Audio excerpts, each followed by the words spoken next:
The following is an HDNet original presentation.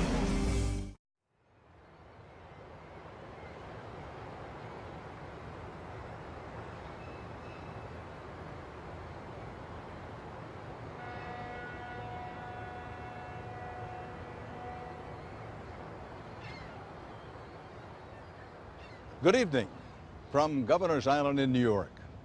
The big news on everybody's mind these days is the high unemployment rate. It's over 9%. Nearly 14 million men and women without a paycheck. But despite that sobering number, there are jobs in America, thousands of jobs, as you'll hear tonight, that are going to what are known as foreign guest workers. We've always been a nation of immigrants. The millions who passed through these waters a century ago helped fuel an unprecedented era of prosperity. Today, America's business leaders say we need to continue to attract the world's best and brightest talent to compete in a global economy and to create new American jobs.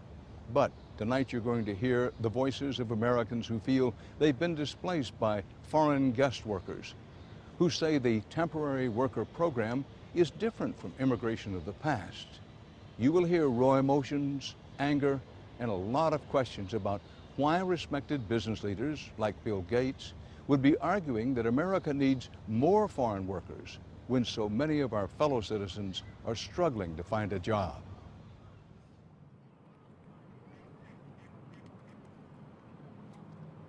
I cannot overstate the importance of overhauling our high-skilled immigration system. We have to welcome the great minds in this world, not shut them out of our country. Unfortunately, our immigration policies are driving away the world's best and brightest precisely when we need them the most. You know what I want to say? Bill Gates, I'm the best and brightest, hire me. I've proven myself to you and everybody else, and I can assure you, if you want to stack up the people in my students with any guest worker and the skills that they have, they're going to be just as good, if not better. And they understand the culture, they understand the society, they paid their dues, they're part of the community. We are here, we are the best and the brightest.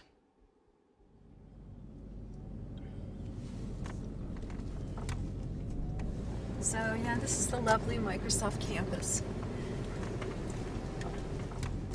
And here is the building that I worked in for a few years when I worked at Microsoft Office.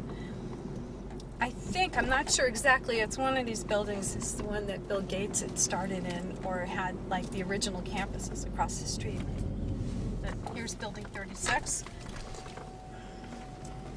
That one really makes it hard for me to see.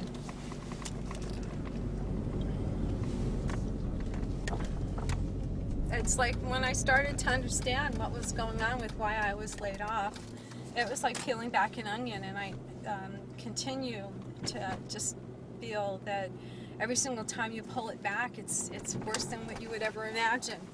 And it's just not what I thought I was doing. I mean, I was taught to work hard and do well in school, and I did all that stuff, and I did a great job, and I would never imagine that I would have been out of work for 2 years, aggressively looking for a job, becoming a Phi Beta Kappa student, and it just doesn't matter. I was a music major in college, and after I graduated from college, I moved to New York and worked in Wall Street. And as a music major undergrad, there's not that many jobs, so I had to start out as a secretary. And I worked my way through graduate school at night at New York University and got a degree in MBA in computer applications and ended up spending 12 years on Wall Street. So when I was age 31, I got promoted to being a vice president at JP Morgan in the mergers and acquisitions area, doing quantitative analysis type of work. Let's see, I've lived in Seattle since 1992, moved here from New York. My favorite thing is being outdoors, being with my boyfriend, and hiking, biking. Thanks, sweet. I never had to worry about getting a job, ever. I could get a job in 5 minutes. People were calling me all the time. The world was my oyster. And there was never, ever a problem finding work.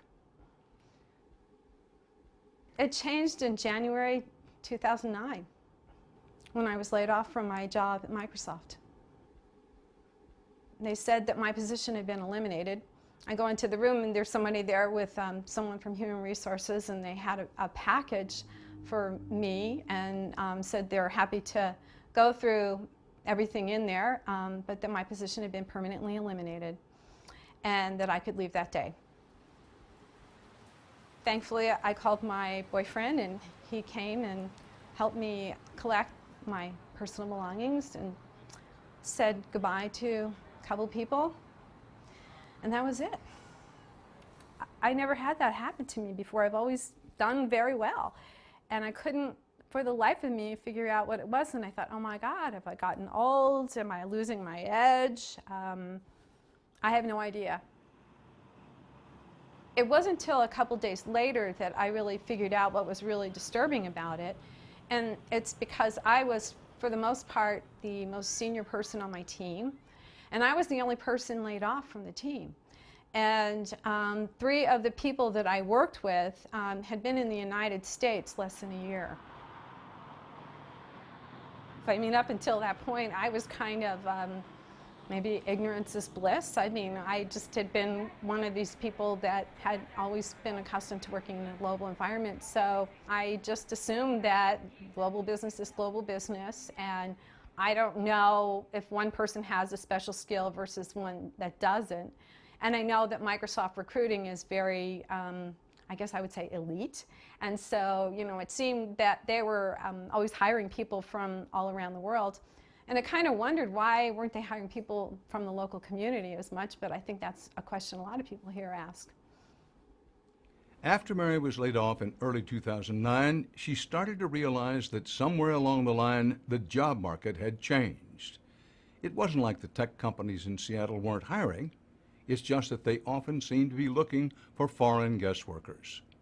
Every year, U.S. companies use special work visas to hire tens of thousands of foreign guest workers for jobs across the country. The H-1B visa in particular is for, quote, specialty occupations, mostly in the high-tech realm.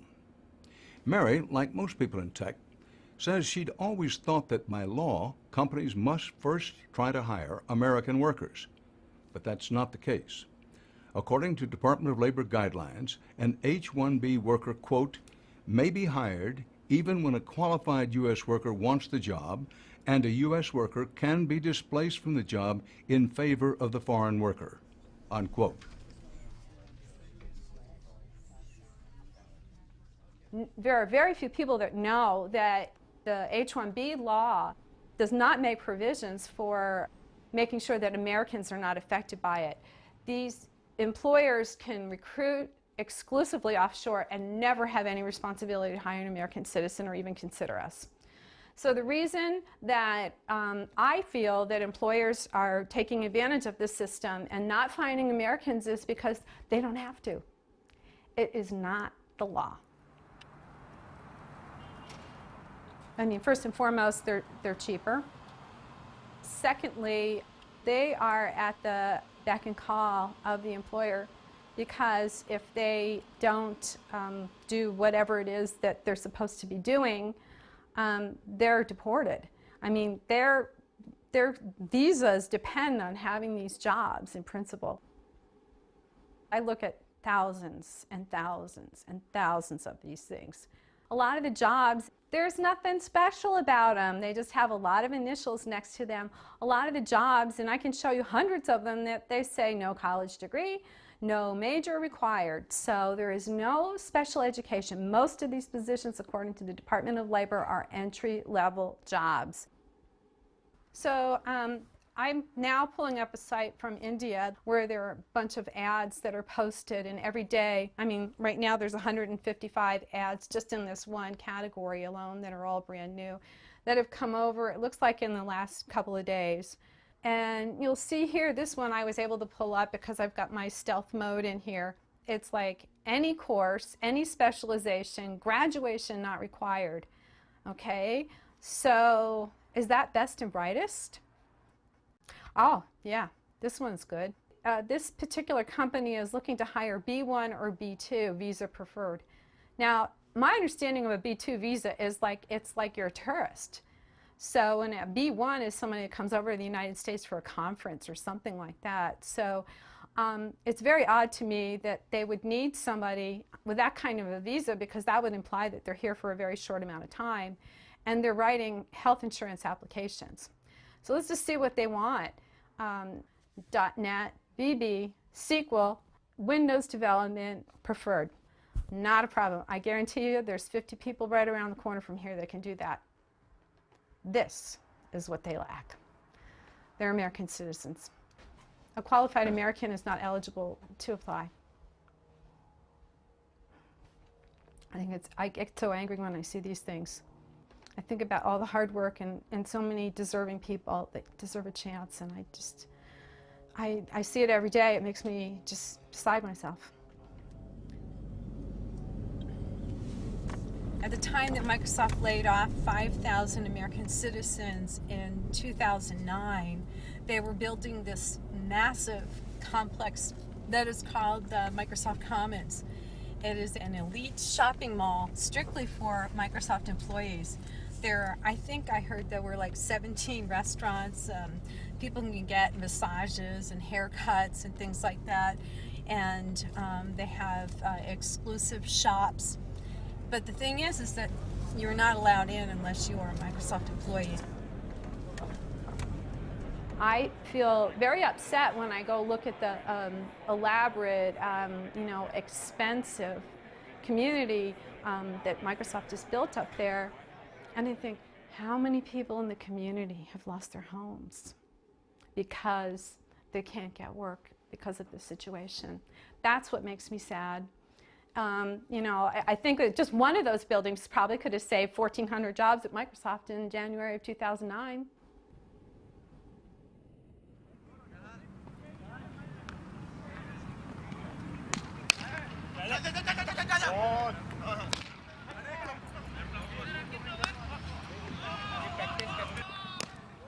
I mean, it's unrecognizable.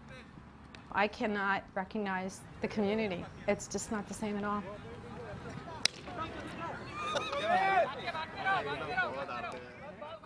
I think there are now 30 Indian restaurants now in this community. I can't go into the supermarket without feeling like I'm in another country.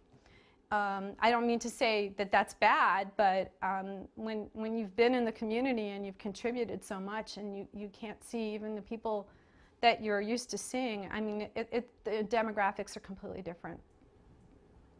I think 1/3 of the population of this town is from India. That's the perception among many high-tech workers we talked to in Seattle, that the number of people from India has skyrocketed. But it is not 1/3 of the population. In the suburb of Redmond, home to Microsoft, the number of people of Indian descent totals over 11% of the local population. But that's a 4-fold increase from a decade ago. Of course, many of these people are American citizens, and companies like Microsoft often point out that the only way to put their foreign employees on the path of citizenship is through guest worker programs. Roughly half of the H-1B workers who come to the United States each year are from India. It's a very simple thing for people to judge that you might be sounding like you're biased or you're prejudiced or you're something, and it's not that at all. I mean, I don't care who's from Mars. I mean, Americans are every nationality and everything like that, but I think it's more about just taking care of the people that are part of the country, and charity begins at home. So this isn't anything to do with being prejudiced, and I'm not against global competition. What I am opposed to is segregated employment, and our employment situation with the laws that we have today in place are disqualifying American citizens for jobs in their own zip code. There is an unlimited supply of people from across the world that come over in this labor arbitrage environment that are cheaper, lowering the salaries for everybody. And we're caught in the middle of that whole thing.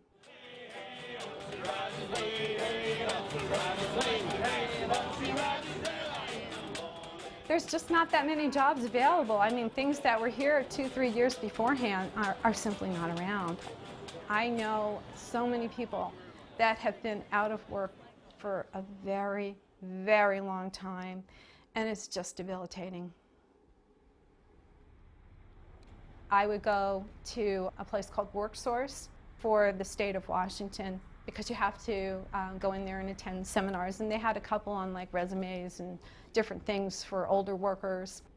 And it was people just like me, you know, educated professionals who had been in careers for a really long time, who were accomplished, who were articulate, and they suddenly find themselves without a job.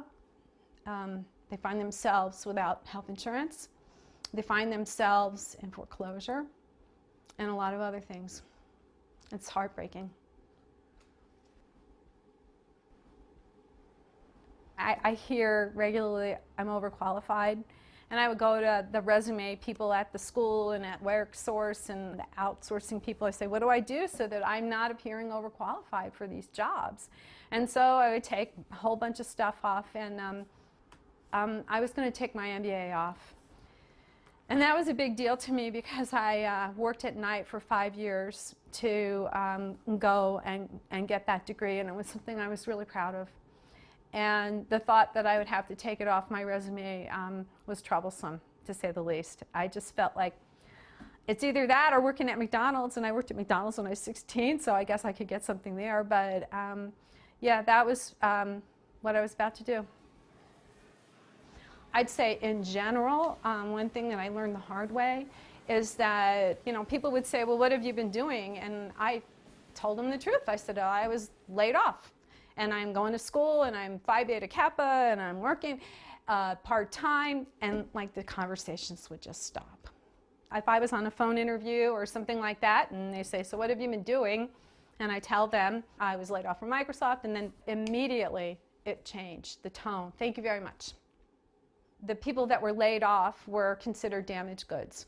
And it was, from what I understand, people were discouraged from hiring them. I guess the way that I can describe why this makes me feel upset is because I would go to the WorkSource office here in Redmond, and I'd be waiting for hours to speak with someone, and I'd be sitting there saying, oh my gosh, how am I going to buy dinner? I can't afford to do almost anything. And I think one day I had to go to, there's a, you know, Target was just around the corner in another store. And you walk out that door, and then you walk into the parking lot, and you see guest workers and their families surrounding the jewelry departments right in my community, 50 yards away. And I thought, something's wrong with this. This is not fair. I want a chance to compete for a job in my own country. And why can those people be, you know, looking at trinkets when we're hungry and we're losing our unemployment? I just don't understand it. We've paid our dues, we've paid our taxes, we understand the culture, we've contributed, and we are being excluded from opportunities in our own country. And I think that this is wrong, and this is why I'm talking to you today. I was out of work for 2 years. I lost my house, I lost my health insurance, I lost my life savings. I still have my health, and it was the worst experience of my life. And, you know, standing out and saying that the laws need to change is a big scary thing, because I don't want it to happen again. We wanted to talk to Microsoft about why they are sponsoring guest workers when so many local tech workers are looking for jobs. Bill Gates declined our request for an interview. In fact, no one from Microsoft would speak to us on camera. They did issue this written statement. Quote, unfortunately, Microsoft won't be able to contribute to the piece you're working on, but thank you for your interest. It's the law. The law is the problem. That's what has to change. There's got to be wording in there that says that these employers must seek local talent. They don't have to today. And so the reason Bill Gates can't find talent, in my mind, is because he doesn't need to. He's not required to. He is acting legally according to the laws of the United States. And that's the problem.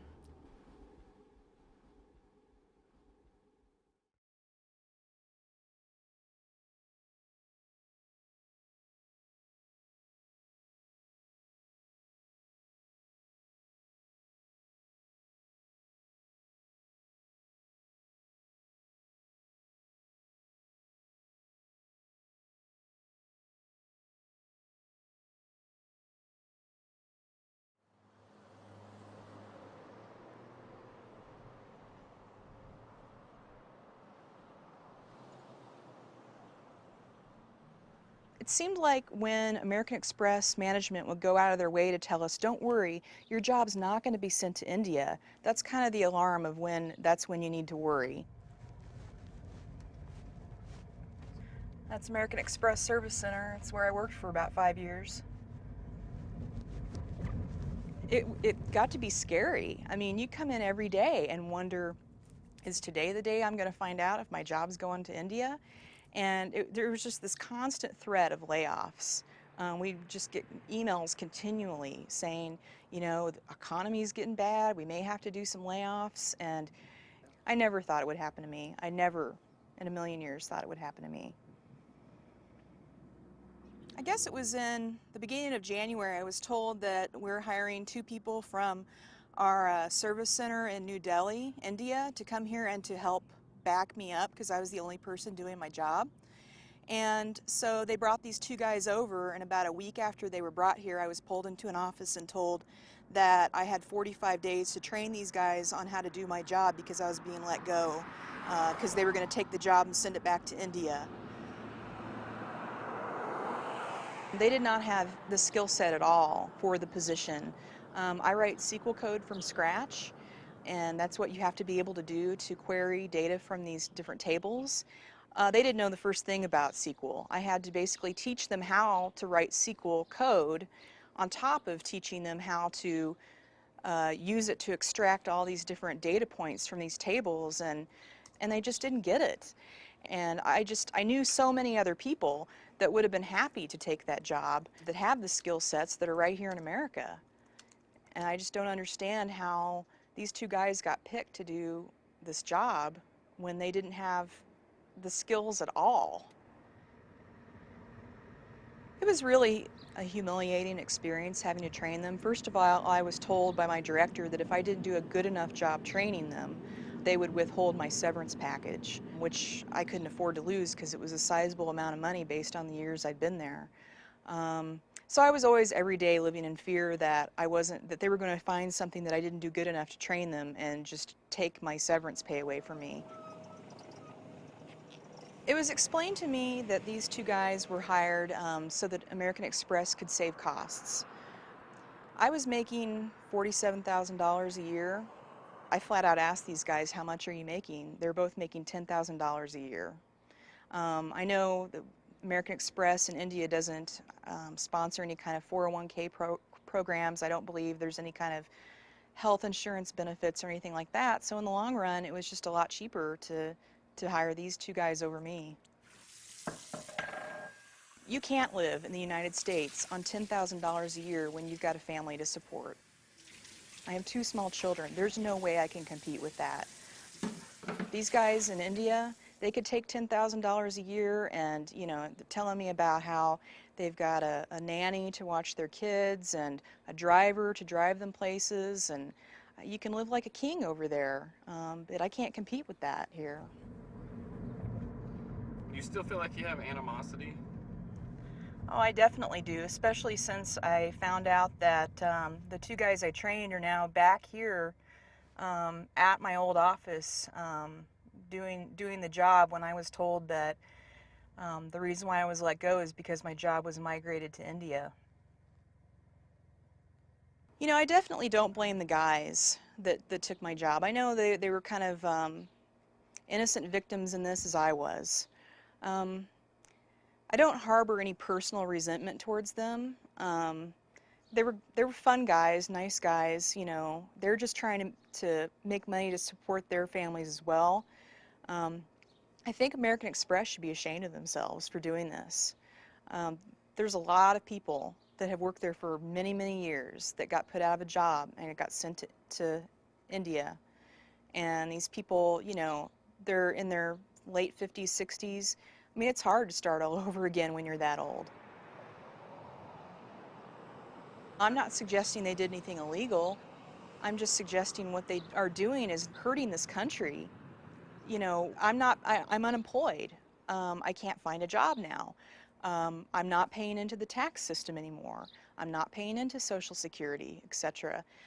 Instead, you know, I'm looking for a job, not having any success, and getting unemployment benefits sent to me every week from the government. And here I am with a 4-year degree, and it's just sad. It took a huge toll on our family financially. We basically cashed in my 401k and used my severance pay towards our bills, and we just tried to live on my husband's paycheck, and that's what we've been doing since. Unfortunately, we've had to file for Chapter 13 bankruptcy, and we may end up losing our home. I mean, I've been looking for a new job in the IT industry as an analyst ever since I was let go in 2009, and I haven't gotten past a first interview with anyone. Come on, Marcus. I don't think I lack any skills to compete. I think I've got a great skill set. I think what I lack to compete is that I'm not from India and that I can't live on $10,000 a year.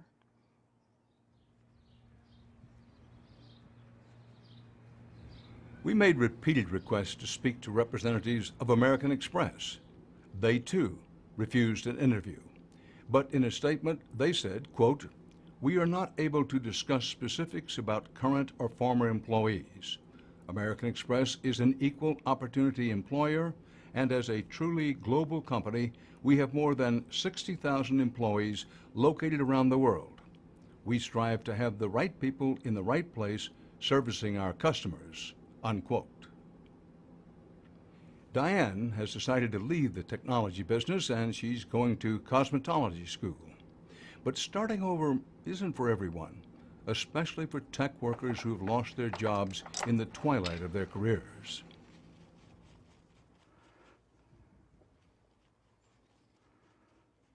The thought that human beings can build something that can just fly through the air, I mean, you can't see air, you can hardly feel it, but the fact that you can build something that'll, you know, climb to 354,000 feet and come back to Earth, and that to me is just amazing, that we have that kind of capability as a people.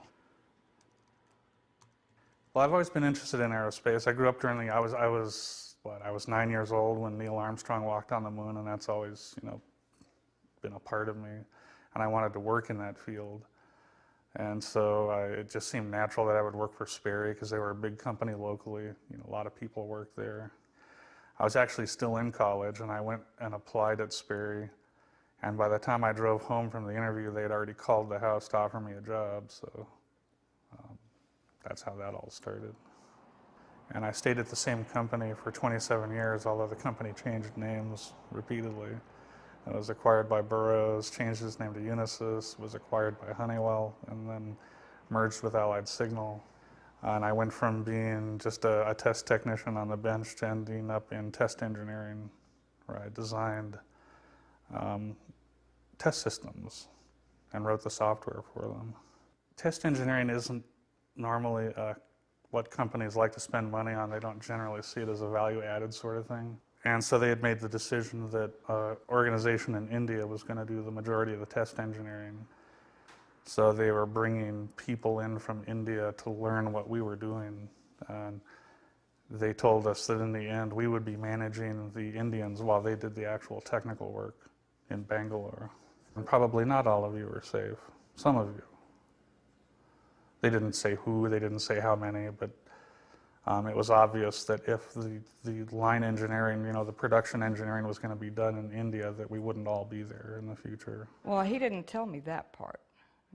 You know, he just came home stressed every day. You know, that's the part I saw, is I saw the after-work stress. You know, his bosses would call him after hours, you know, they'd call him in on weekends, you know, and it would make him, you know, just really frustrated, and he'd have to go in, and then, you know, he never could even take vacation. You know, for that last year, they kept telling him, well, we can't, you know, we can't have you out of the office right now. We just, you know, you can't be off right now. We would teach them what we did, teach them about the products, and they would go back to Bangalore and they would start to develop the technical capability to do what we did here, there. And more of them started to come, and more of them started to come. I remember one day I was walking out, and the Indians were in this sort of courtyard between buildings playing cricket. And that's just not something you ever expect to see. Not that there's anything wrong with it, you just never see it. And that's when you realize, you know, there are enough Indians there that they can actually play cricket in the courtyard. There were a lot of Indians.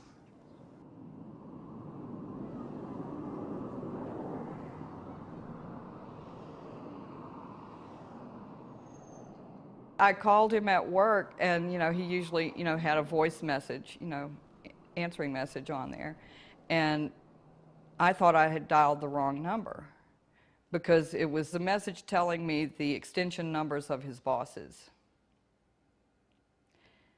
And I thought, well, that's not right. And so I dialed the number again, and I got the same message. And about that time, maybe about 30 minutes later, he walked in the door and told me that he had lost his job, that they had fired him. It was devastating to both of us. I don't know whether I could come up with words to describe the hurt, okay, after seeing what he had gone through for this company, what he had given up for this company, for the entire preceding year. And knowing that he had been there 27 years. You know, he was just a few years away from a time when he could have retired. And they fired him. We first heard about the Hammond story when Jean wrote us an email.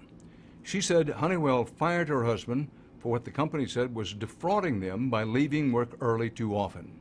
But she said, among engineers, it was common practice to leave early when there was no work left to do and make up the lost time on busier days.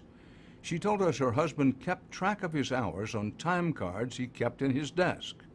But, according to Jean, her husband was not allowed to return to his desk to get them after he was fired.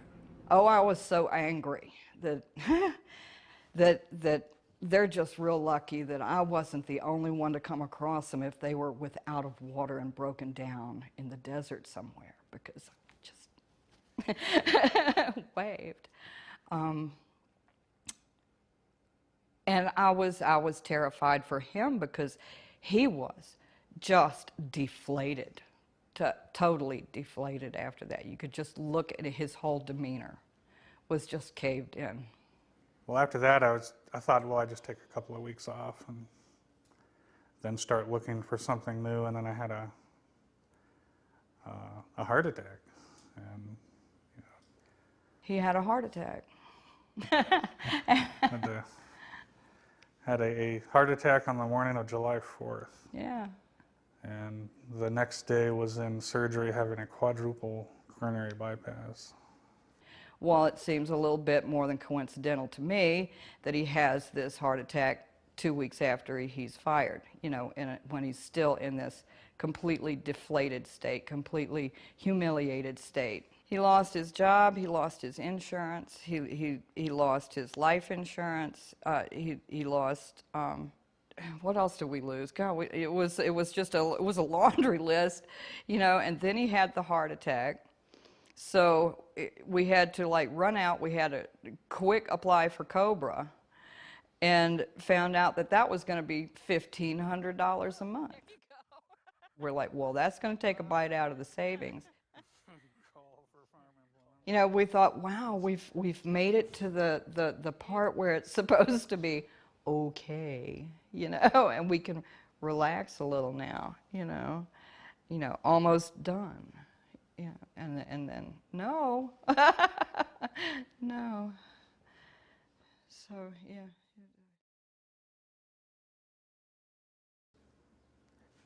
Chemo is like having the intestinal flu and a regular flu and a cold simultaneously, and then you have to get out of bed and work while you're doing it.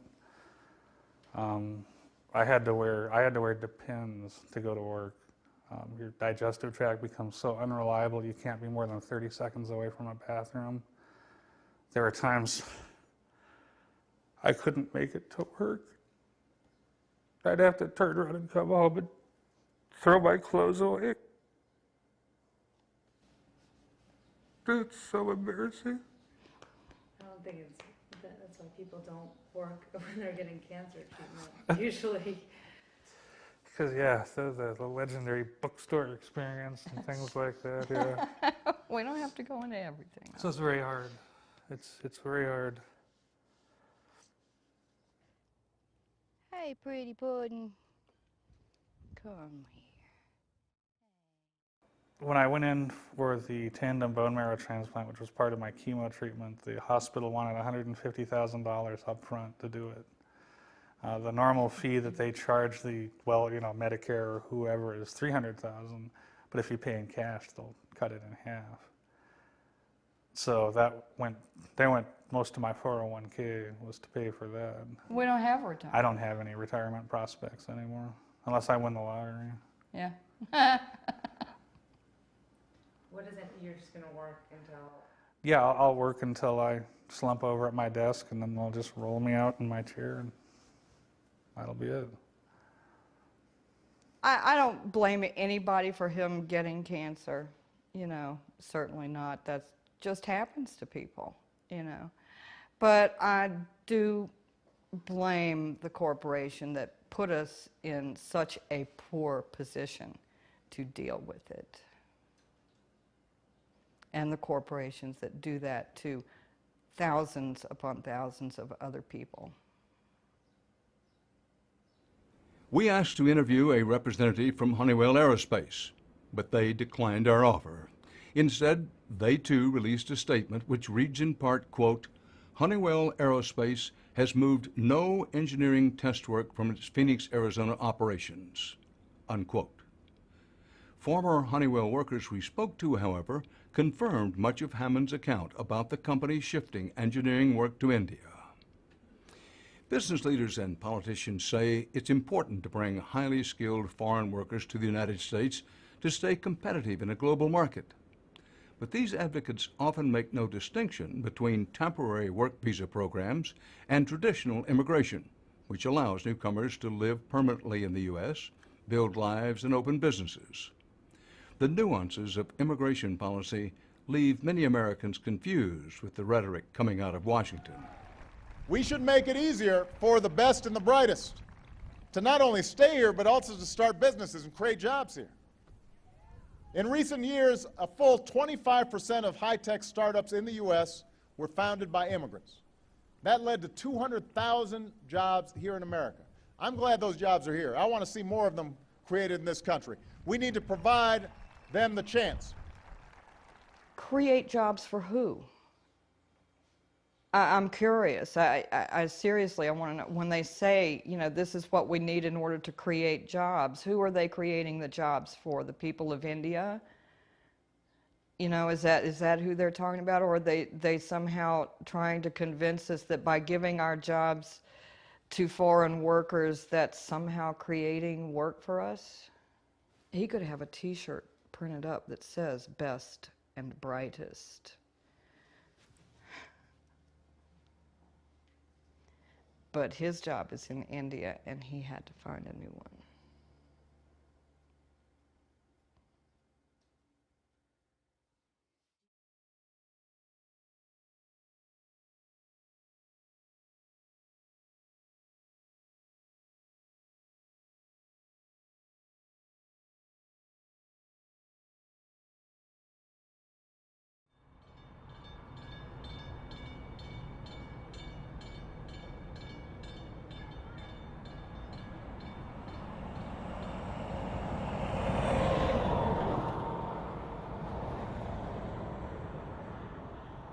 Angry is a word I feel comfortable with, yes.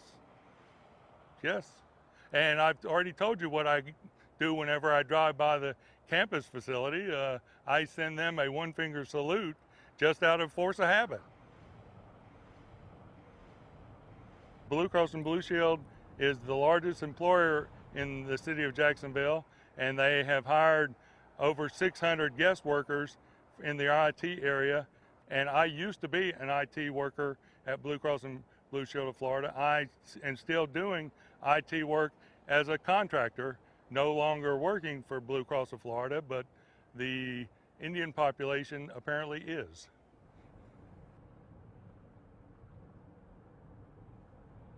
I first became aware of it when I saw the number of foreign workers that we had at the Blue Cross campus. And in fact, they started instructing the American workers how to better fit with the Indian workers that we were working with. And I thought that was strange that they were teaching the American workers how to understand the Indian workers as opposed to the Indian workers understanding the American culture. So I even commented that that was a little ass backwards.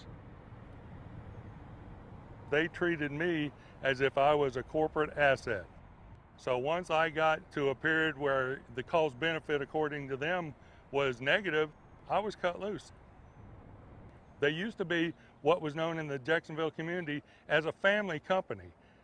The word out there now with Blue Cross is definitely not family.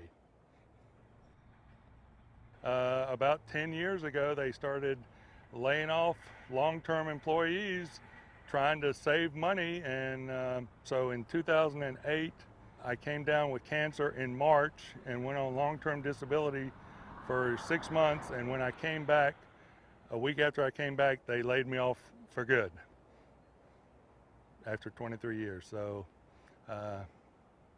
and I was one of the, I know people that got laid off at the same time as I had, the 32, 36 years, 28 years. What bothered me the last 2 years I worked for Blue Cross, I saw the number of foreign workers who were brought in to replace the work that had previously been done by full-time workers who were usually American. And I just didn't understand why I didn't hate the Indian workers. I know that they're trying to support their families the same as I am, but it still bothered me that U.S. workers were losing their jobs because these contractors were taking that work from them. I didn't know the circumstances. I didn't know at that time the difference between the visas, the B1 visa, the H2B visa. I don't know what, but all I knew is these guys were working and my former buddies weren't.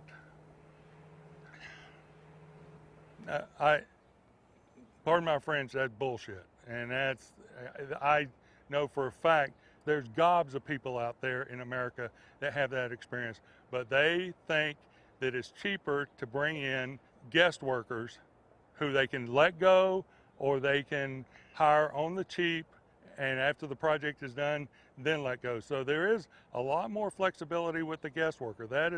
There's no question with that. Now there'll be some healthcare professionals saying, oh, he didn't do this swab and he didn't do, I don't do that.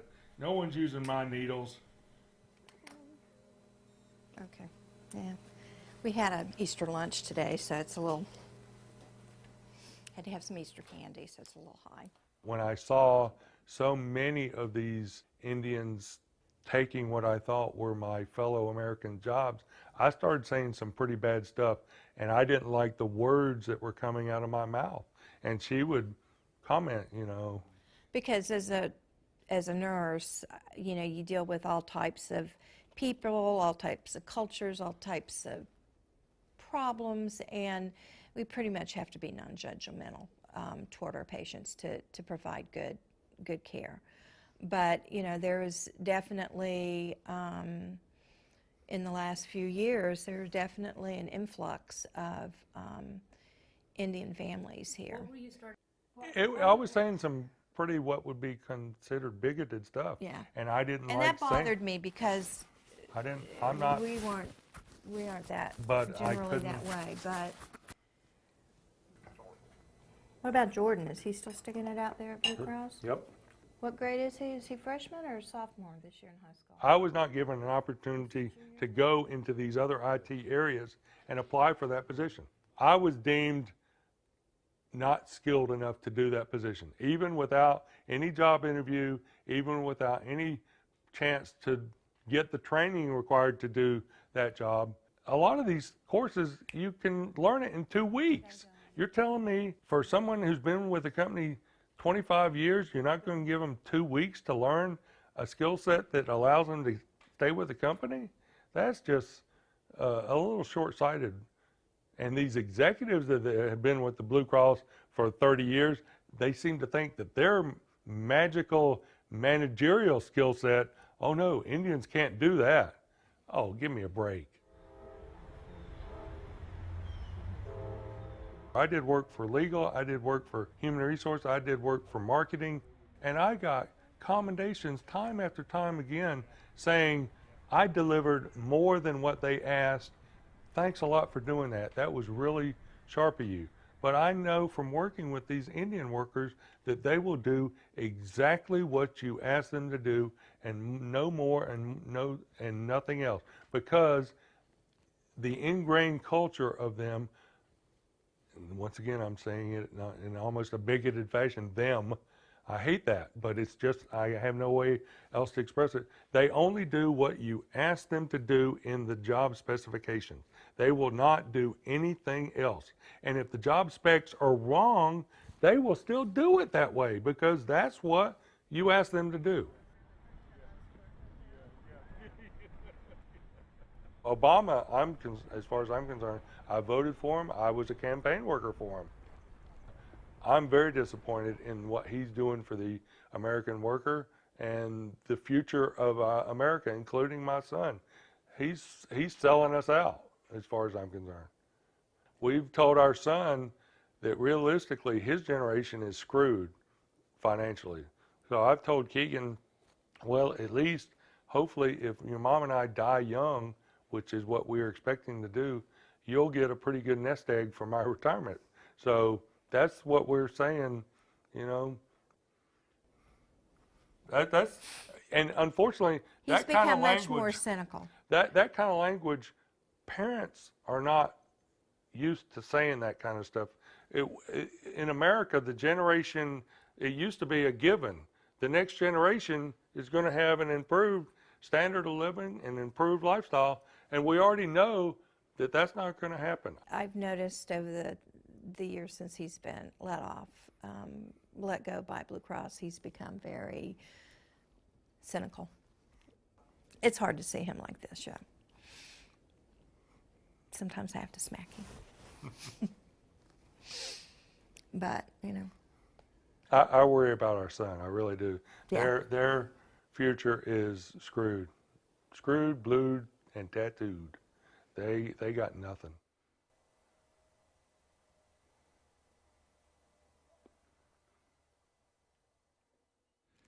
Blue Cross refused to give any comment for our report. It's clear that many influential people in the business community and on both sides of the aisle in Washington think that temporary guest workers are vital for our economy. We tried numerous times to reach out to major guest worker employers and their lobbyists in Washington. Even they declined to answer our questions and make their case. We plan to explore the guest worker system from the point of view of the foreign workers brought here on temporary visas. As you will see, it's not only Americans who are losing out when companies scour the globe for ever cheaper labor. It's all part of a brave new world of work.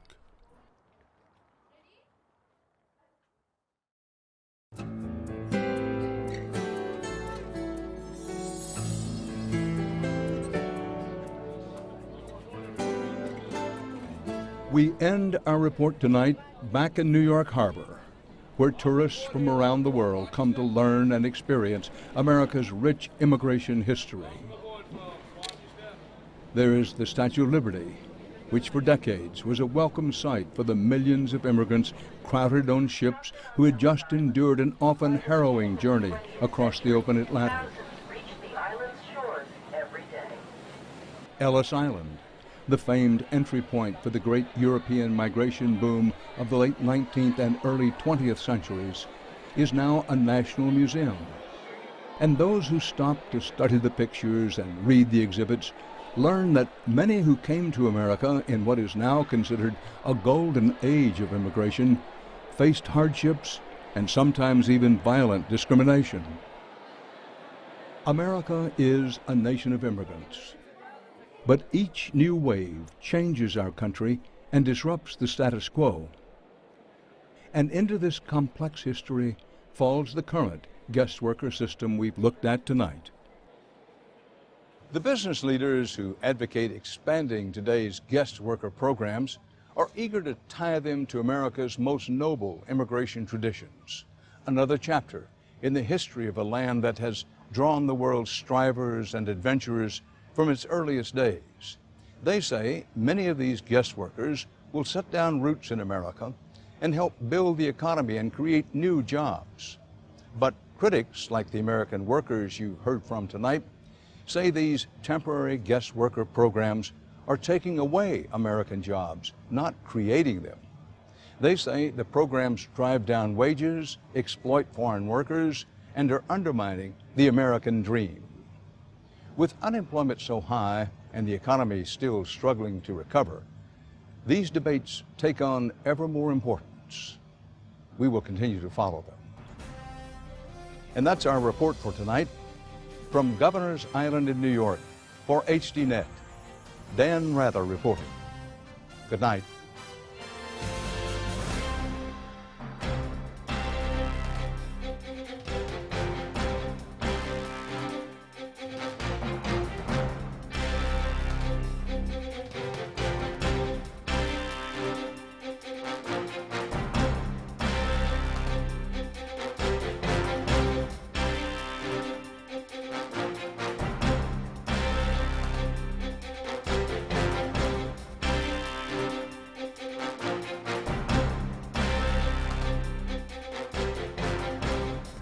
If you would like to add your name to an email list for information on upcoming programs, or if you would just like to send a question or comment, please email us at viewer@hd.net.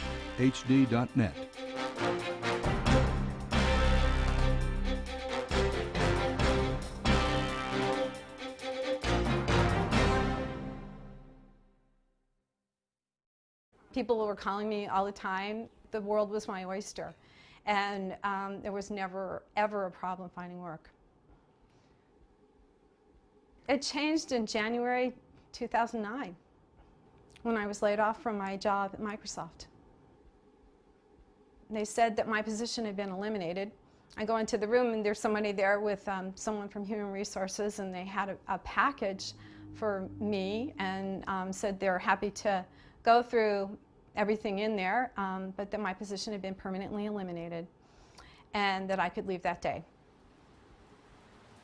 Thankfully, I called my boyfriend and he came and helped me collect my personal belongings and said goodbye to a couple people, and that was it. I never had that happen to me before. I've always done very well, and I couldn't for the life of me figure out what it was, and I thought, oh my God, have I gotten old? Am I losing my edge? I have no idea. It wasn't until a couple days later that I really figured out what was really disturbing about it, and it's because I was, for the most part, the most senior person on my team, and I was the only person laid off from the team. And 3 of the people that I worked with had been in the United States less than a year. I mean, up until that point, I was kind of, maybe ignorance is bliss. I mean, I just had been one of these people that had always been accustomed to working in a global environment. So I just assumed that global business is global business, and I don't know if one person has a special skill versus one that doesn't. And I know that Microsoft recruiting is very, I guess I would say, elite. And so, you know, it seemed that they were always hiring people from all around the world.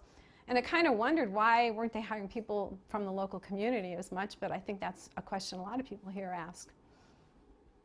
After Mary was laid off in early 2009, she started to realize that somewhere along the line, the job market had changed. It wasn't like the tech companies in Seattle weren't hiring. It's just that they often seemed to be looking for foreign guest workers. Every year, U.S. companies use special work visas to hire tens of thousands of foreign guest workers for jobs across the country. The H-1B visa in particular is for, quote, specialty occupations, mostly in the high-tech realm. Mary, like most people in tech, says she'd always thought that by law, companies must first try to hire American workers. But that's not the case. According to Department of Labor guidelines, an H-1B worker, quote, may be hired even when a qualified U.S. worker wants the job, and a U.S. worker can be displaced from the job in favor of the foreign worker, unquote.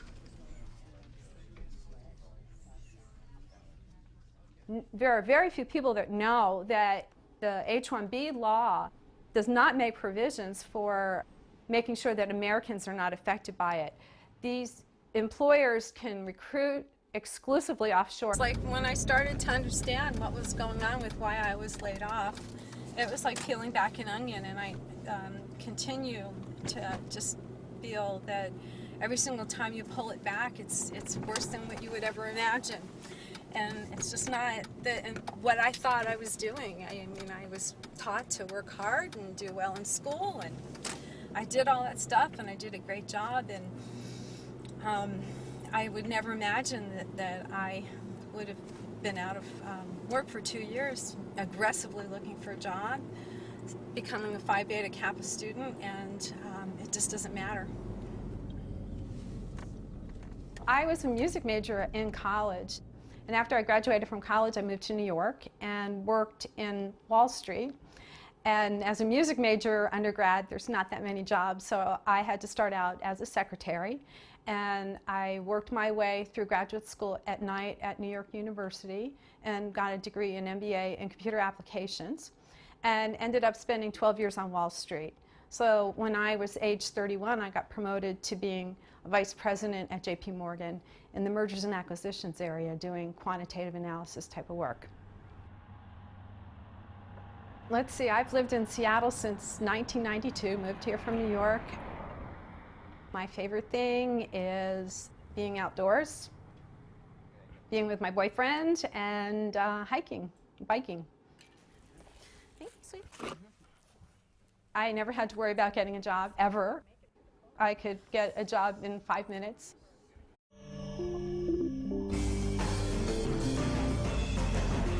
The following is an HDNet original presentation.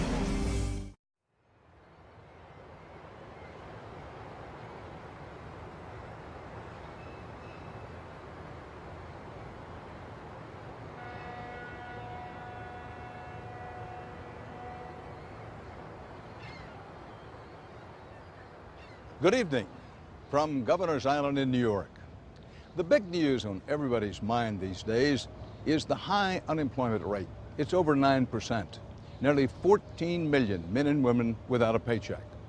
But despite that sobering number, there are jobs in America, thousands of jobs, as you'll hear tonight, that are going to what are known as foreign guest workers. We've always been a nation of immigrants. The millions who passed through these waters a century ago helped fuel an unprecedented era of prosperity.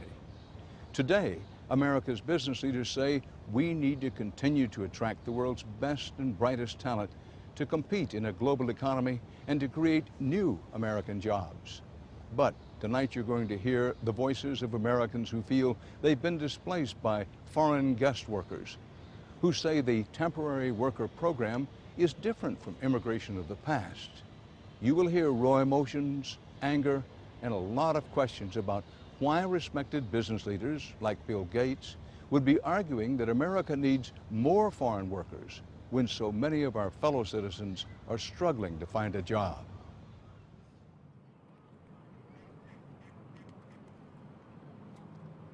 I cannot overstate the importance of overhauling our high-skilled immigration system. We have to welcome the great minds in this world, not shut them out of our country. Unfortunately, our immigration policies are driving away the world's best and brightest precisely when we need them the most. You know what I want to say?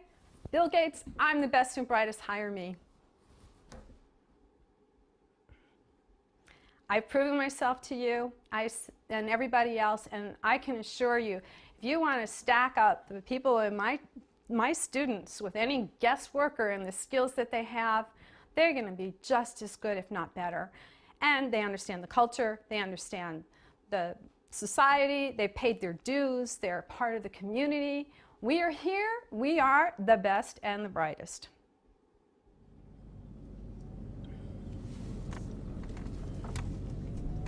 So yeah, this is the lovely Microsoft campus.